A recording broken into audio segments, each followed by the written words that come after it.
Alrighty, episode number 16. Jeez, we've made it to this point that we got to the sweetest part of this entire series.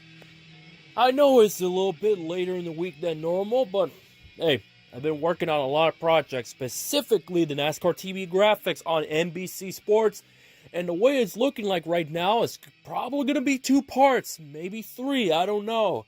Because I'm already done with the 80s, 90s, and through the first main run from 01 to 06.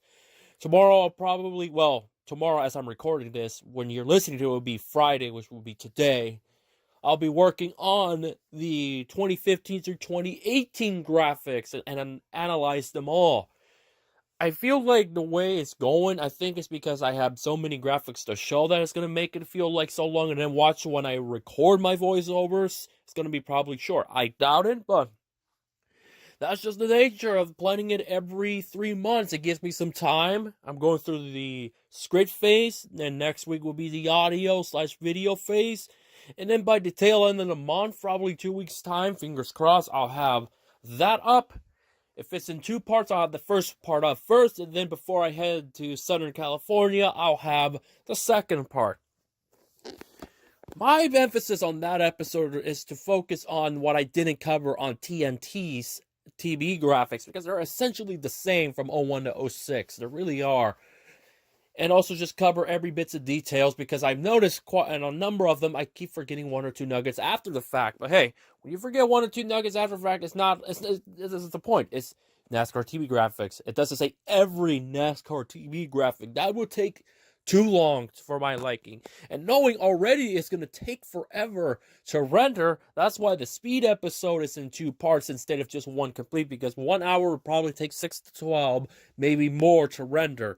That's just how my laptop is, or that's just how Sony Vegas works. It's beyond me. Those are my thoughts going into this episode. And it's pretty much an update.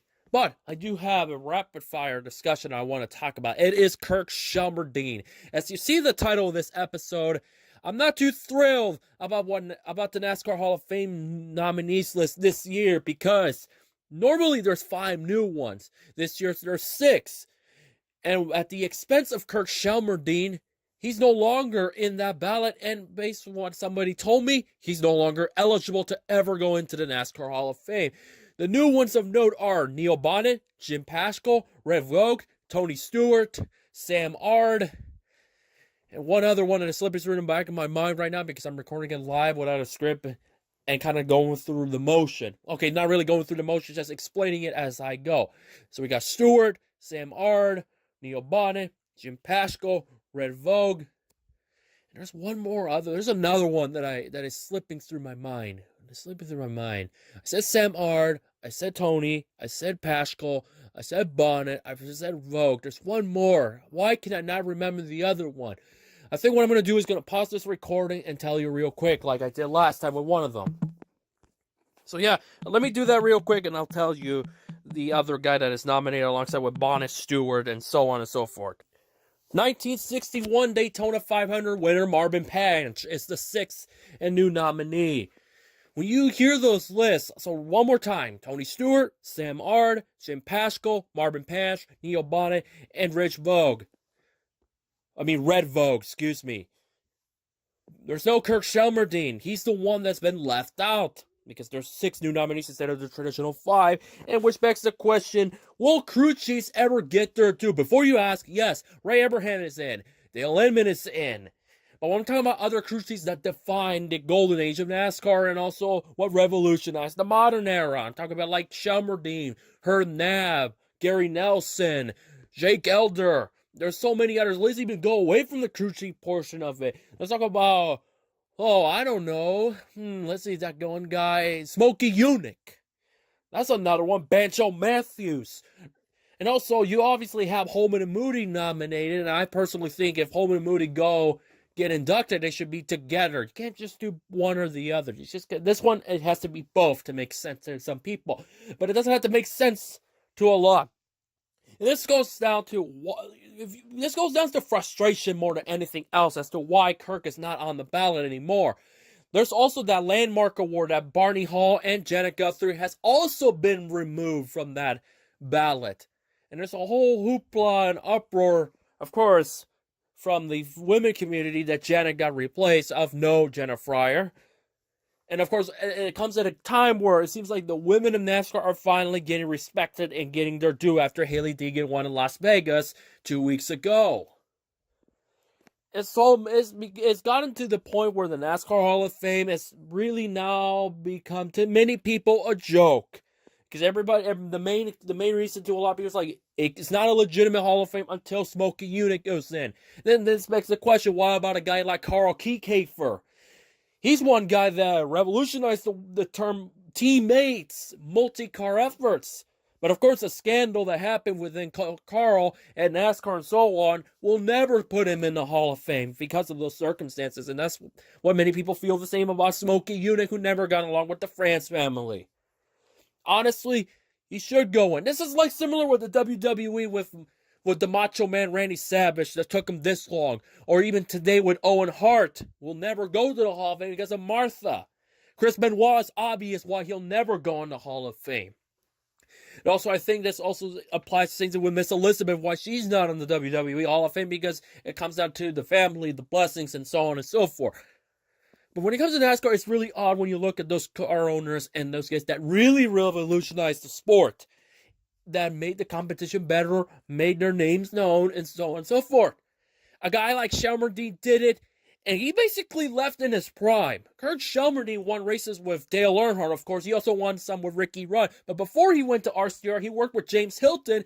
He called the shots and helped. In fact, he was a huge contributor to Hilton's final top 10 championship campaign in the late 70s. I wrote a piece for Motorsports Tribune discussing why Shelmerdine is a worthy Hall of Famer. I'll put the link in the description below to read it, because I encourage you guys to read what Kirk Shelmerdine brought to the table. He was not just a crew chief, he was part of the Flying Aces as a crew member as well. As a matter of fact, if you want to talk about super teams that should go in the Hall of Fame or should be recognized, the Flying Aces. They deserve some recognition, but getting rid of Shelmerdine in the Hall of Fame ballot, whether it's because he has the lowest votes or whatever, I find it inexcusable to a large degree that in my opinion, the unsung general of the 1980s. People say when it comes to the top crew chiefs of all time in the 80s, everybody's going to say Jeff Hammond to a lot. For me, it's Kirk Shelmerdine. And then of course, you have Hammond, you got Jake Elder, Harry Hyde, and who else? Gary Nelson. All deserve a Hall of Fame nod in their own right. But to me, you cannot induct certain crew chiefs like a Robbie Reiser or a Todd Parrott or a Chad Canals. Chad Canals might be the exception out of all of them that I mentioned. You just cannot, or also Robin Pemberton as well. You just cannot put other crew chiefs like a Robbie Reiser first. You just cannot when you still have Kirk Shelmerdine. Shelmerdine led Earnhardt to multiple championships. 86, 87, 90, 91. 46 times, trying to top of my head, he won races with Earnhardt. After Shelmerdine, who was the best crew chief?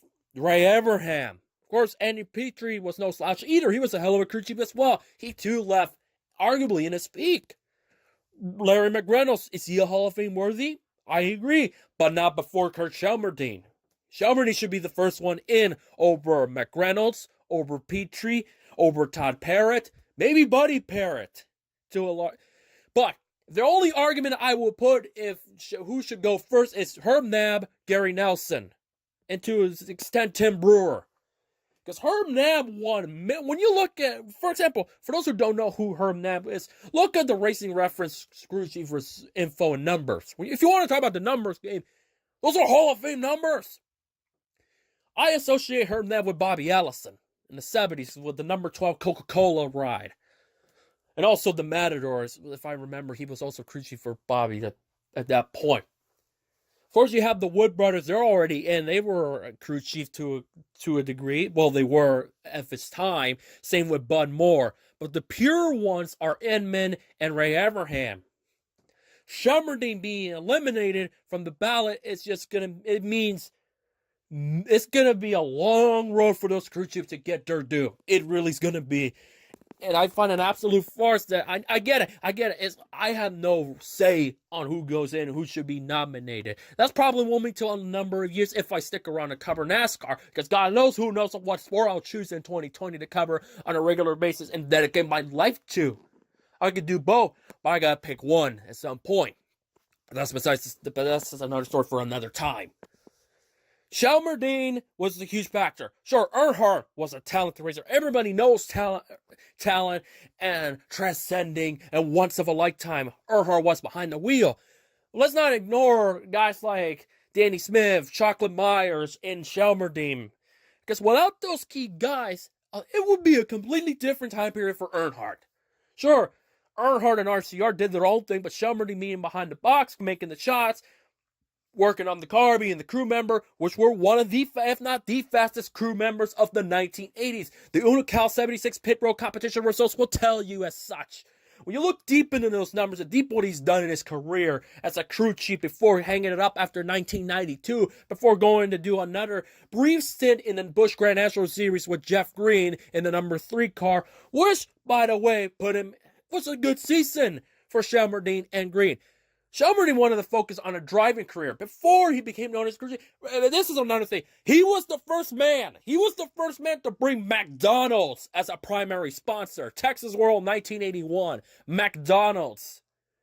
He was already working with RCR at that point. He would drive RCR's cars at that time period as well. He was also Richard Children's final crew chief when he was a competitor was Kirk.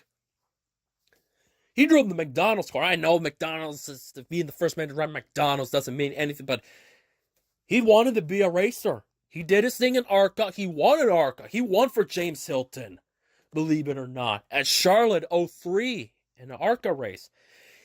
He came to Daytona in 2006, not only made the 500, but scored a top 20 in the 500. His best career finish.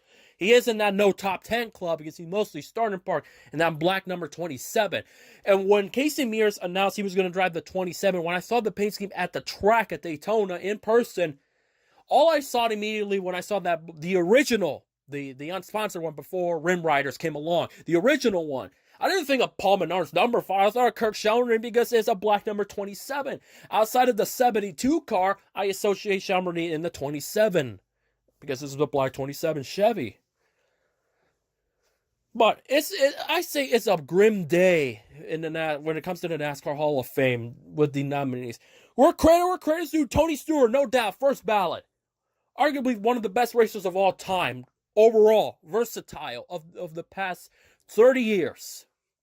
One of the top drivers of all time in a versatile point of view. Not including NASCAR, I'm talking about all-around racing. He's one of, no doubt, a top 5 all-time great since 1990. I still stand by it. But my question is, which of those other 5 were at the expense of Kirk Shelmerdine being replaced? Paschal, let's talk about Jim Paschal. Very criminally underrated 20-plus win career. He's a criminally underrated racer. He drove for the Petties. He got wins for the Petties, might I add. 25 of them, to be exact. 25 Cup wins. That's a stellar. Not many drivers can say they won 25 Cup races. He's got more wins than Dale Earnhardt Jr. But the question is, does he belong in the Hall of Fame? I think this goes back to those who were around to see Paschal to tell these young people, including myself, how good Paschal was in his time period. Not many people know Red Vogue and his contributions in the sport. Then everybody, including Jeff Gluck, were pointing out Neil Bonnet's stats and Carl Edwards' stats. Here's my stance of Carl Edwards. Is he worthy in the Hall of Fame compared to Kirk Shelmerdine? No. I personally believe Denny Hamlin, if he wins that championship, if he ever wins the championship, Denny Hamlin's a Hall of Famer first over Carl Edwards. Casey Kane is not a Hall of Famer. Sure, he was phenomenal in the trucks whenever he ran, but he's not a Hall of Famer. Those who are not nominated yet, like Greg Biffle, he's a Hall of Famer. He's won 2 national championships, 1 in trucks and 1 in Busch. He was the closest guy to have ever attempted to pull the triple in 05. He could have won the championship in 05. Of course, Tony won that one, and Carl Edwards was another guy that could have done it as well. Carl Edwards compared to Mark Martin. Here's the thing between Carl and Mark. Mark Martin won races. He was a strong contender for championships. He was consistent, strong. Sure, he's the ultimate NASCAR bridesman, but the same thing could be said about Junior Johnson. He got 50 wins. memory serves correctly. But he got a Daytona 500. Mark Martin, he's won big ones. He's won the Winston. He's won the 600. He's won the Southern 500. He won 4 in a row. He finished second in the championship 5 times. Let's not forget, he was a really good Busch Grand National driver. Before Kyle Busch, it was Mark Martin. He either won or wrecked in his main run in the 90s in the Winn-Dixie car. Carl Edwards is the ultimate championship bridesmaid since Mark Martin. But is he a Hall of Famer? I don't know. I personally don't think so. And if you're going to tell me who eventually, if Hamlin does win a championship, here's the thing Hamlin has. He has 2 Daytona 500s. Carl Edwards has a Southern 500 and a Coke 600. But will that be enough? That's the big question. That was the ultimate question. But compared to Kirk Shelmerdine, I know you're talking about a driver and a crew chief, but we're talking about big picture. He's not a Hall of Famer. Not over Kirk Shelmerdine. You want to talk about another guy? Gluck comparing Edwards' stats and Neil Bonnet is irrelevant in my book. It's irrelevant.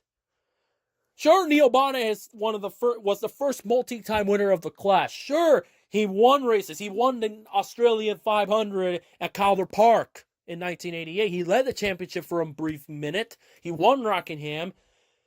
He did a lot when he was a part-timer, but from what I recall, he was either part-timing, doing well as a part-timer, or when he was trying to go for a full season, just never materialized. He's mostly more known for his run in TNN and CBS. That really bolstered him. But compared to he and Buddy Baker, comparing Buddy Baker and Neil Bonnet, Baker has a 500. Baker did a lot of things. He was historic. He was the first man to hit 200. Let's not forget, 200. Qualifying-wise is BP in the early 80s, but the first man to hit 200 was Baker. Buddy Baker is a Hall of Famer. As a matter of fact, he's one of my 5 picks. If I were to pick 5, Baker is definitely right up there with Tony Stewart. Definitely right up there. But without Shelmerdine, I don't know what will the future for crew chiefs getting their due go. It's slim now. You think Herb Nabb will get in now? I don't think so.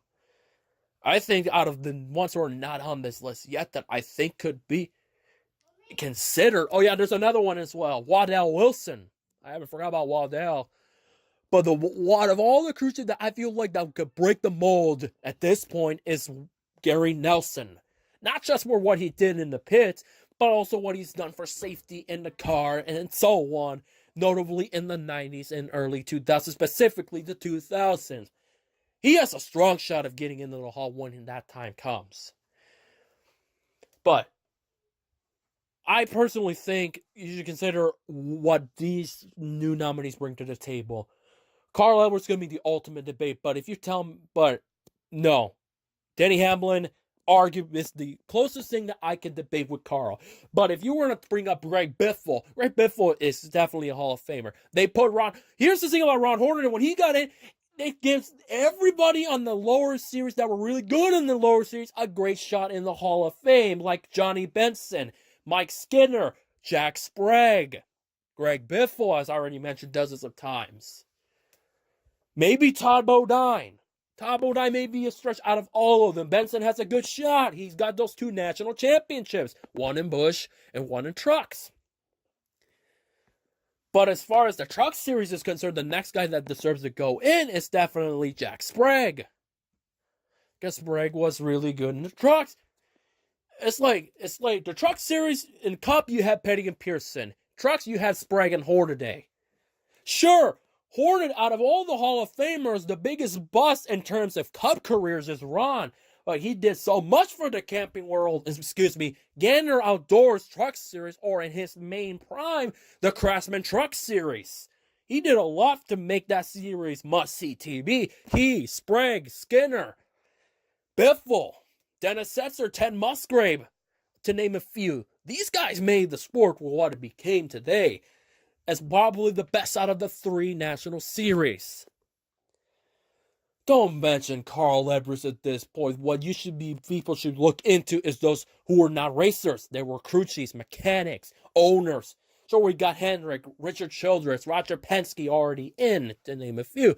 But I think we're in that transition. I want to have that transition where it's going to be like behind the wrenches, like that old Speed Channel show. back in the early 2000s, be the center focus of the new wave of inductees. And Kirk should be one of them, but it's too damn bad that we won't see Kirk in the Hall of Fame unless they change something about it in the foreseeable future. I test my case, and with that being said, thank you for listening to You Think You Know Me, episode 16. Those are my thoughts. If you like it, awesome. If you don't, oh well. This is my platform to discuss whatever's on my mind, and this week it was just the NASCAR Hall of Fame. So until we meet again, hope you guys have a wonderful week. In the meantime, catch you guys later, and Godspeed, Charlie Whiting.